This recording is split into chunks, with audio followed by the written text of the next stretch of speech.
I used to wake up like 3 a.m. and I used to deliver this milk with him every single day. When I first came here, the first time that I'm looking at a gun and it's on my face. And I couldn't sleep for a couple of days. You're like, no one trains you for that moment, you know? It's like, oh shit. I went to an aisle. I picked up a merchandise. Now what are my actions with it? You're cross-checking and referencing 20,000 videos of just people behavior at shop.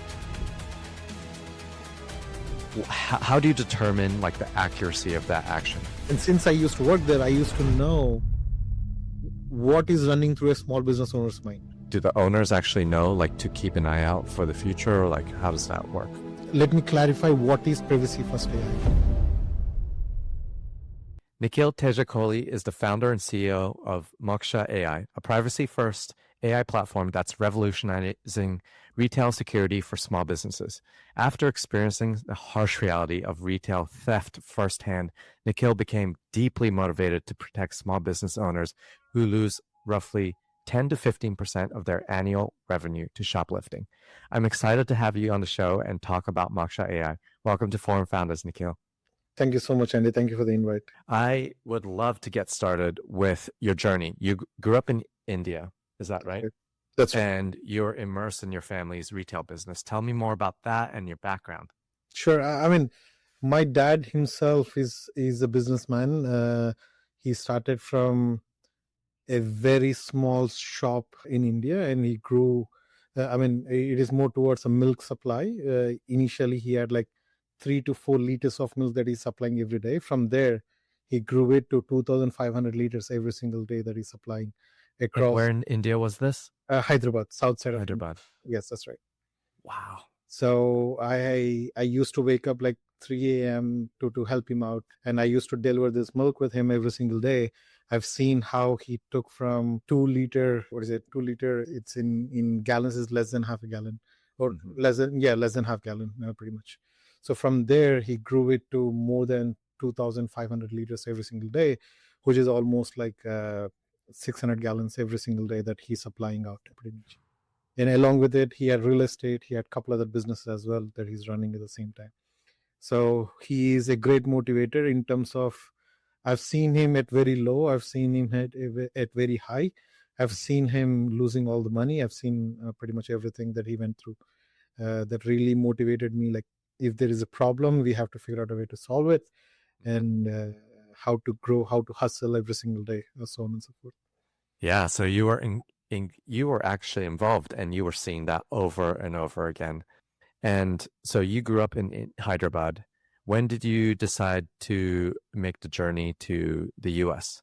What was that? Right after my graduation, I'm an aeronautical engineer by background. Okay. I wanted to be a pilot. Because of the fact that I had glasses, they said no. Like, I'm just gonna build the planes. So then I did my aeronautical engineering. The manufacturing in India at that time is not very effective. I'm talking more towards 2014, 2015. I thought, okay, I'll just come to US and see more advanced manufacturing, learn from it, and work in aeronautical space. That's what I want to do. So I moved to US in 2015, December. Where I did my master's in science and technology, pretty much for industrial technologies. When I was doing my master's, that's when I experienced all this retail journey that motivated me to build this technology today that we're seeing. So you're doing master's in the US as learning how to make these complex devices, airplanes, but you were actually doing the railroad industry? That's correct. Once I graduated, I realized aeronautical manufacturing companies are federally regulated. I cannot work there until I'm a US citizen. So right. I put all my stuff in a small PT Cruiser that I had at the time. Back in 2017, I just drove to Detroit, thought there would be some manufacturing opportunity for me. Then I was hired into this Italian company, Omer North America, okay, which is a high-speed train manufacturing company, and I was the first employee that they hired. So they were opening up a shop in Detroit. They interviewed like 20 to 25 people, and then they picked me for some reason. They flew me out to Italy. I got trained there for 2 months, and then came back And from buying tables to hiring teams, setting up all the process of manufacturing, I have seen it all. I literally would say managed it all in many ways.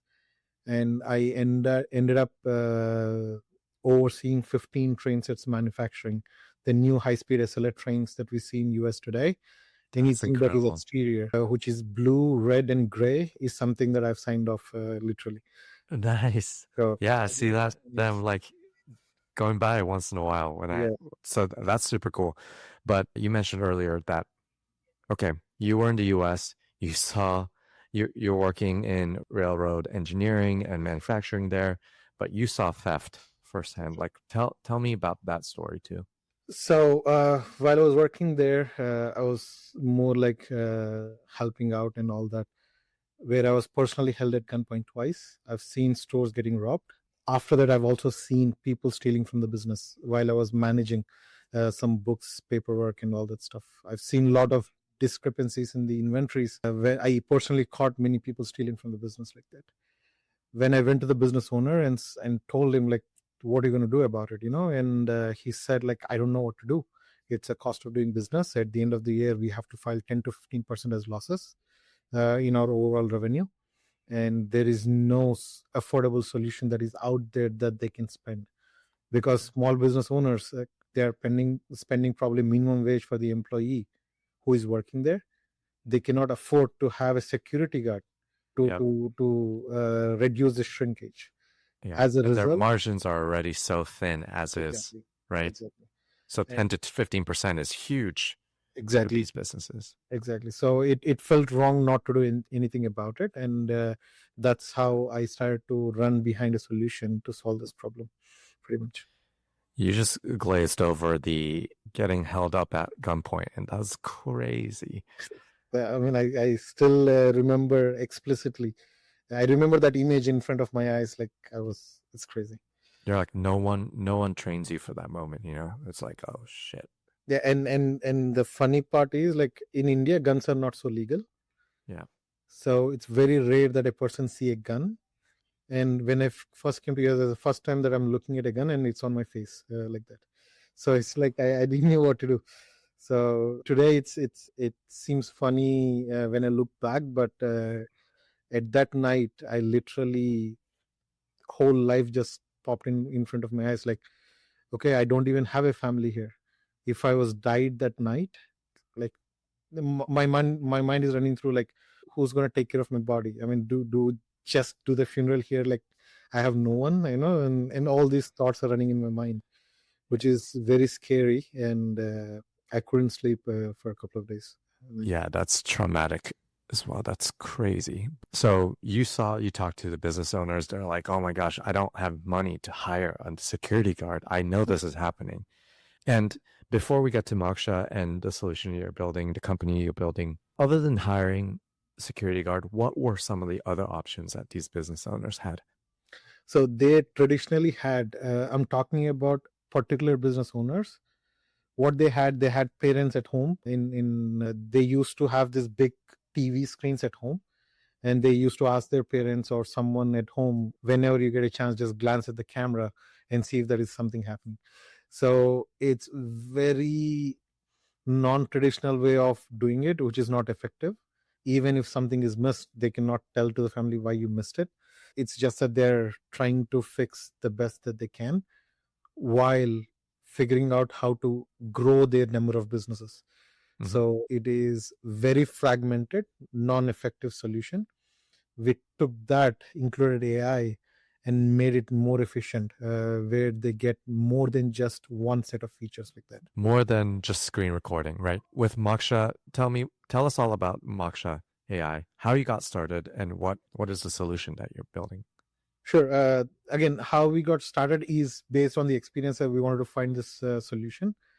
What we did, we have collected the data for next 2 to 3 years, and then using the data, we have built custom AI models that can detect shoplifting, employee fraud as it's happening in real time. So what we do, we plug into their existing CCTV cameras, we pull in the live stream directly to our platform, Okay. where all AI model is containerized. So if I say I need theft detection, so we just have to enable theft detection on that camera.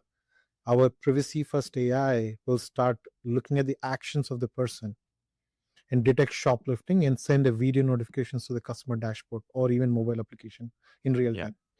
So let me clarify what is privacy first AI to get more context. So we do not use any facial recognition to detect a shoplifting behavior. Okay. Rather, we detect the actions of the person. So let's assume I, as a consumer or a customer, walked into a store. Our technology behind that camera is looking at me as a person, not the person. So they don't know who I am. They don't care. Out AI does not care if I'm male, female, brown, white, yellow, green, black. It doesn't matter. So it is a person who walked into a store. I went to an aisle. I picked up a merchandise. Now, what are my actions with it? The moment this merchandise disappeared from my hand, it says, okay, right before merchandise disappeared, what are the actions of the person? Does that action matches all 20,000 plus theft video actions that we have in our database? Yeah. If it does, it's going to crop minus 10 seconds plus 10 seconds video and crop it to 20-second video and push the notifications to the customer dashboard in real time. Yep. And that's where the customer, the owner, or whoever is in charge of that basically gets to see it in real time. That's correct.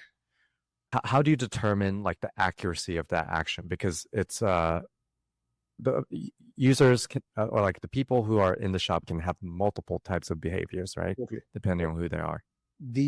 Of course we will have a false positives in general because it's AI is not 100% accurate, but the model is so generalized we guarantee 75% accurate at get-go at the base model. So from there it all based on the environment and how the model is getting better on that particular business moving forward. So that 75% can go to 80, 85, 90 over the period of time. But at the get-go, 75% of the actions can be determined as the shoplifting actions by our platform. So that's one way to increase the efficiency. But also we are talking to some big, large retail clients. So what those large retail clients saying, okay, I don't like 75% as a base accuracy. I need minimum 80%.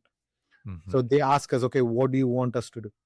Then we say, okay, if you have preloaded data of that particular business, if you can share with us, which we can use to build or refine our AI model to that specific location and customer environment and customer behavior, and can guarantee you more accuracy at the get-go.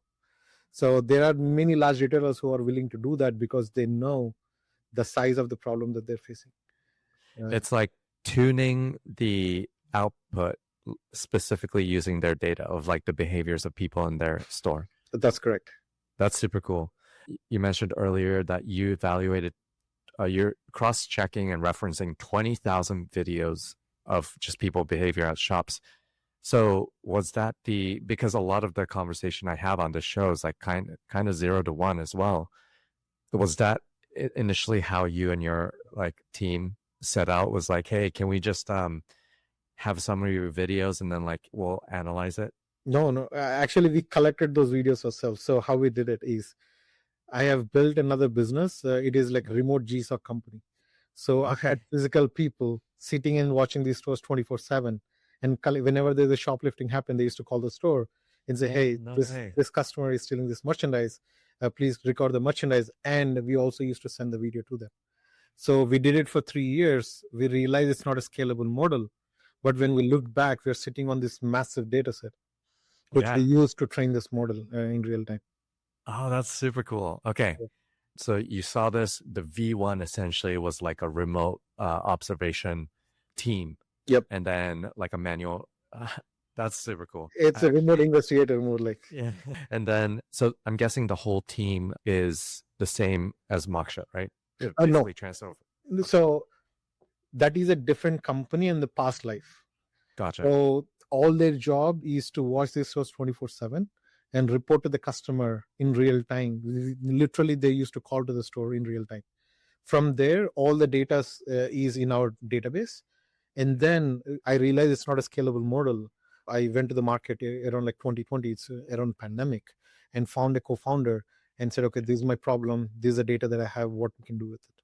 So from there, we ended up building a technology using the data that we collected for 3 years.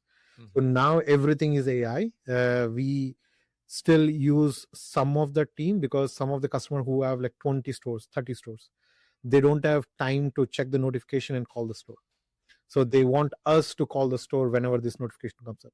So these people, for that specific requirement, all they do is look at this notification, call the store, and then inform or build a case for that customer as needed. Like that. Yeah. So in a lot of cases too, when that store owner receives that call, the person who is committing the crime is also still there potentially, right? Yeah, most of the cases, yes, but sometimes it'll be quick grab and run. Yeah. So because the notification, because for AI to push the notification, it takes between 20 to 25 seconds. Yeah. So if the person already ran out before those seconds, then it's already too late. However, all these business owners know 90% of these customers are repeated customers. That's how they build a relationship with the customers every single day. So because I mean, when I used to work there, whenever some regular customer used to walk in, just to make him happy, I used to have his products already in my hand saying, oh, there you go, let's say customer service. Yeah, they used to feel like this is my store. So that's how these small businesses built in many ways. It's all about customer relationships. So they know 90% of these customers are repeated customers. If not today, tomorrow I can show this video and recover that money. Or two, they will even say to their employees, since we have a recorded video, just keep it in your phone. Whenever next time customer comes in, just show the video and say that our AI detected this and can you help us pay this or take your business elsewhere.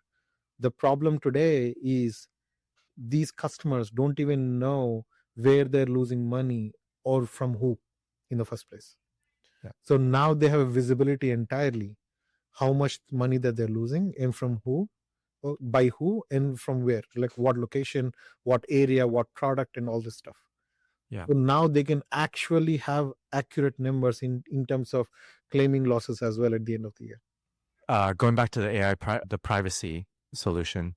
So you said 90% are repeat customers, 10% are not, but the product itself is a privacy, like you don't detect the face or the person, it just treats the person as the person. But once it's detected, do the owners actually know, like, to keep an eye out for the future, or like, how does that work? So since it's a video notification and these are repeated customers, we assume that owner knows them and they will keep an eye out, but we do not alert saying the same person movement, because the moment customer walked out of the store, his data is vanished. So next time he walked in, our AI is going to look at him as a new person. I see. So it is never stored in our database anywhere, not image, nothing. So everything will be vanished at the end of the cycle. That's a design choice, right? Or like how you intention. Why do that where it's like vanish after someone leaves? Because again, privacy is key. I put myself in those customer places. Let's say if I go to a certain liquor store like 10 times a month, I don't want this to be recorded. I don't want people to say, okay, this guy comes here 10 times a month and buy this bunch of liquor. So it's privacy first, because I know these days everywhere it is surveillance, it is monitored and all that. But as long as it does not know who I am or is not storing my image for extensive period of time without any probable cause, I'm comfortable. But if they are doing even without a probable cause, that's my concern. Because I don't want my face to be stored in 10,000 places like that. So that's intentional that we designed it to make it privacy first. So the customers are comfortable, even business owners are comfortable, because they cannot ruin relationship with their end customer. And say with confidence that they don't store anything beyond. Yeah, especially in this day and age when you step outside the house, you're like, oh my gosh, my face is somewhere on some server, So it's good to know that mokSa.ai and the stores using your product, it doesn't do that. I told you in our previous conversation about my dad sold security cameras, right, in Vietnam and Southeast Asia. The security camera quality is like I'm shocked that it's still crappy. Like, does that matter to your service and getting the And right thing? not necessarily. I mean, that's why many of our competitor have their own cameras, Mm. which is HD quality and all that. But for us to run the AI in a much more cost efficient way, Yeah. we actually compress the image to low quality and process it. Oh, okay. So it does not matter what quality of a camera it is. Even recently, we have onboarded a new customer who has cameras from like 2014, 2015, where the quality is not even close. It still works. It's like probably $30-$40 cameras, and we're still able to make those cameras as smart cameras, and give the data that they wanted to protect their businesses, also to grow the efficiency of their business, because security and safety is one piece of our technology. Mm. On the other side, we also do more towards business operations, like we do customer count and customer forecasting, unique number of customers coming in and how many customers you can expect tomorrow, next week, next month, That's based on the local parameters. What I mean by that is, today is Thursday. All of a sudden, my business had 100 more customers than average Thursday. mm. Our model scrapes the internet, try to understand what are the parameters that made this 100 jump. What is weather like outside? What is there any mass gathering happening close by? Is there any what do you say, public holidays? So it will understand all these parameters, and next time whenever it is scheduling, it will continue to scrape the internet and see if any of these one-off parameters are aligning in the future business or future day.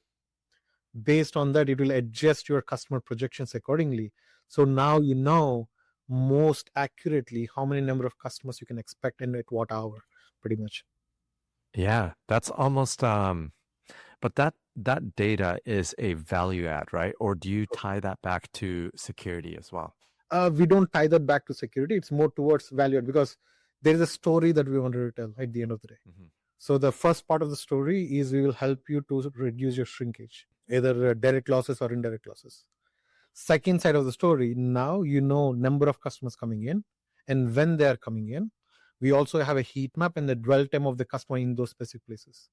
Yeah. So now you don't only know how many customers you're coming, and you also know where they're going, where they're spending most of the time. So now, me as a business owner, if I have to man 4 people in my business, I know exactly where I need to put these people to do better customer service, to convert those window shoppers to sales in more efficient way. So that's the whole idea, whole purpose of this end-to-end platform, where we wanted to say, while you're protecting your business, you will also have tools or let's say technology which will help you to make data driven decisions to grow revenue for your business at Mhm. the end of the day. Yeah, retail intelligence for everyone, essentially. That's Exactly. so cool. One last few questions. One thing that is incredible about mokSa is business owners can essentially use their existing technology stack. You just basically like lay it over and make it smarter, which is huge, especially for SMBs who are like, I don't know about this new technology. I already have existing ones. You basically say, hey, like we can plug in, whether it's like directly send a notification or even have someone call the stores directly. So I thought that was a really unique angle. Like, why did you make that decision where it's like, we actually don't, like you said earlier, your competitors are selling devices. Mhm. Why do you decide not to do that? Because at the end, when we first started this business, I did not had a dream of scaling to $1 billion in like short period of time and all that. Everything that is running in my mind is how can I build this technology to make an impact for this small business owner. Mhm. And since I used to work there, I used to know what is running through a small business owner's mind. If I build this amazing technology, but it can only work with certain cameras, if I go to the customer is going to say, okay, everything is great, but I just recently spent $8,000 to upgrade my camera system. Now you are asking me to spend $15,000 more to buy a new camera system. I cannot afford that. So we intentionally wanted to make sure it is more affordable and flexible for the small business owner, because our purpose at that time is to drive or make a difference in the small business retail industry. And Yeah. because these small business owners are always overlooked or looked at the end of the technology cycle. Any new technology that is coming in, all the large retailers is going to get their hands on first. If those technologies have time and space, then that will drill down to small business owners. That's why even till 2013, 2014, while large retailers are using these fancy digital POS systems, small businesses are still pressing those buttons, because the POS systems came in like 2015, 2016. At the time when I was there, I personally installed the first POS systems in that business. Before, it was just buttons. But same large retailers are using these smart POS systems since 2009, 2010, or even before in some cases, because they have money to spend. So every new technology goes there first. But for us, we want to start at the small first, because we want to create a difference. They can afford it, and two, it can actually help their business and make even a cheap camera into a smart camera without spending extra dollars, pretty much. So it's an intentional choice to make it camera agnostic, so we don't have those limitations to show the value to a customer in many ways. Last question I ask all the founders on this show is, what are you optimistic about? I'm generally an optimistic guy. Me too. That's why I asked this question. So I'm optimistic about the direction the technology is going. I'm optimistic about how the customers are adopting these technologies. I'm optimistic about where the trend of the shoplifting, the shrinkage of shoplifting going. It's bad for the retailers, but good for us, because we can be there to help them in many ways. And in general, I'm optimistic about life in general, let's say. So there's so many things to achieve, so many things to do, and we'll continue to push boundaries to achieve that in coming days. What a wonderful way to end the show, Nikhil. Thank you so much. If people want to reach out to you, if you have any asks, please share that with the audience. Feel free to reach out to us using our website, info@mokSa.ai or nikhil@mokSa.ai, and happy to chat, happy to help out any which way I can. But I say good luck for everyone, I think. I don't know. Thank you so much for being on Forum Founders, Nikhil. Thank you so much, Andy.